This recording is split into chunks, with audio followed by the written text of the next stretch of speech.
নমস্কার বন্ধুরা, হোম কুকসে আপনাদের সকলকে স্বাগত। আজকে আমি একটি ট্র্যাডিশনাল বাঙালি রেসিপি নিয়ে চলে এসেছি, যেটা কিনা বাঙালিদের অতি জনপ্রিয় একটি রেসিপিটি হলো চিংড়ি মাছের কালিয়া। তাহলে চলুন আর কথা না বাড়িয়ে রেসিপিটি দেখা যাক। আমি এখানে 350 গ্রামের মতো চিংড়ি মাছকে খুব ভালো মতো করে ধুয়ে পরিষ্কার করে নিয়েছি।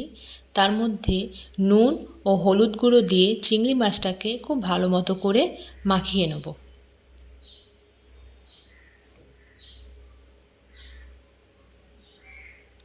তারপর অন্য একটি কড়াইতে বেশ কিছুটা তেল নিয়ে তেলটাকে খুব ভালো মতো করে গরম করতে হবে। তেলটা গরম হয়ে গেলে আমি এখানে চিংড়ি মাছগুলো দিয়ে দিলাম। চিংড়ি মাছগুলোকে আমি হালকা হালকা করে ভেজে নেব। চিংড়ি মাছ কখনোই আপনারা কড়া করে ভাজবেন না, তাহলে চিংড়ি মাছ রাবারের মতো খেতে লাগে।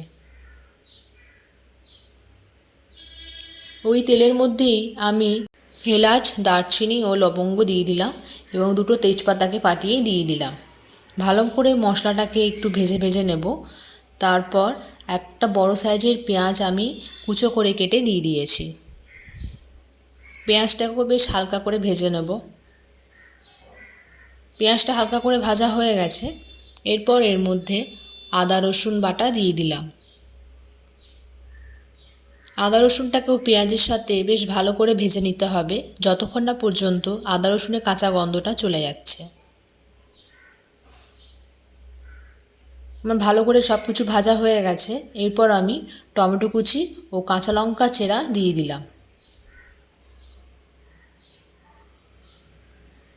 টমেটোটাকেও ততক্ষণ ধরে রান্নাটা করতে হবে যতক্ষণ না টমেটোটা খুব ভালো মতো করে নরম হয়ে যাচ্ছে। টমেটোটা আমার ভালো মতো নরম হয়ে গেছে। এরপর এর মধ্যে আমি কিছু গুঁড়ো মশলা দিয়ে দেবো। 1 চামচ হলুদ গুঁড়ো দিয়ে দিলাম, 1 চামচ লঙ্কার গুঁড়ো দিয়ে দিলাম, 1 চামচ জিরে গুঁড়ো দিয়ে দিলাম ও 1 চামচ ধনে গুঁড়ো দিয়ে দিলাম। ভালো মতো করে মশলাটাকে মিশিয়ে নিতে হবে। আমি সামান্য একটুখানি জল নিয়ে নিলাম। জল দিয়ে মশলাটাকে বেশ ভালো করে কষাতে হবে যতক্ষণ না পর্যন্ত মশলা থেকে তেল বেরোচ্ছে।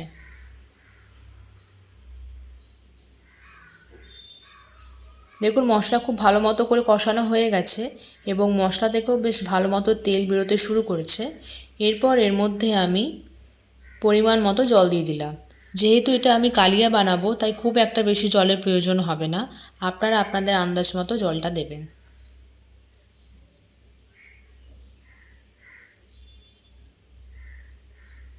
ভালো মতো করে মিশিয়ে নেওয়ার পর আমি পরিমাণ মতো একটু নুন দিয়ে দিলাম ও একটু চিনি দিয়ে দিলাম। চিনি দিলে একটু খেতে ভালো লাগে। দিয়ে ভালো মতো করে মিশিয়ে আমি 5 মিনিটের মতো ঝোলটা ফুটতে দেব। 5 মিনিট পর দেখুন ঝোল ভালো করে ফুটতে শুরু করেছে। এরপর আমি এর মধ্যে ভেজে রাখা চিংড়ি মাছগুলো সব দিয়ে দিলাম।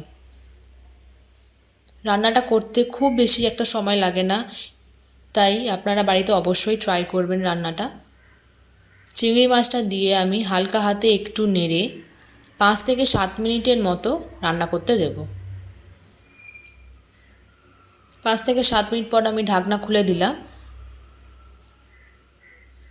তারপর আমি এর মধ্যে মিক্সিং জারে কাজু বাদাম ও টক দইকে একসাথে একটুখানি ব্লেন্ড করে নিয়েছি, সেটা আমি দিয়ে দিলাম। দিয়ে ভালো মতো করে চিংড়ি মাছের সাথে মিশিয়ে নিতে হবে। মেশানো হয়ে গেলে আমি চাপা দিয়ে 7 থেকে 8 মিনিটের মতো লো ফ্লেমে মাছটাকে সিদ্ধ হতে দেব। আমার মাছটা খুব ভালো মতো করে সিদ্ধ হয়ে গেছে। এরপর আমি এর মধ্যে 1 চামচ গরম মশলা গুঁড়ো দিয়ে দিলাম।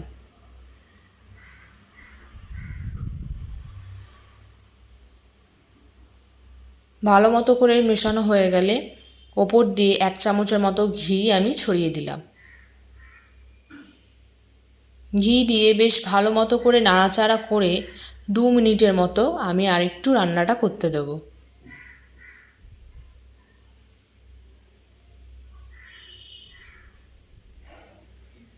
আমাদের ঝোল অলমোস্ট শুকিয়ে এসেছে। আমি এর থেকে বেশি আর ঝোলটাকে শুকাবো না, এরকমই রাখবো। আমাদের চিংড়ি মাছের কালিয়া একদমই তৈরি।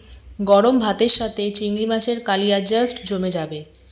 আশা করি আমার আজকের এই ভিডিও আপনাদের সকলের ভালো লেগেছে। ভিডিওটি ভালো লাগলে অবশ্যই লাইক, কমেন্ট, শেয়ার করবেন এবং যারা যারা আমার চ্যানেলটিকে এখনও পর্যন্ত সাবস্ক্রাইব করেননি তারা অবশ্যই আমার চ্যানেলটিকে সাবস্ক্রাইব করে দেবেন।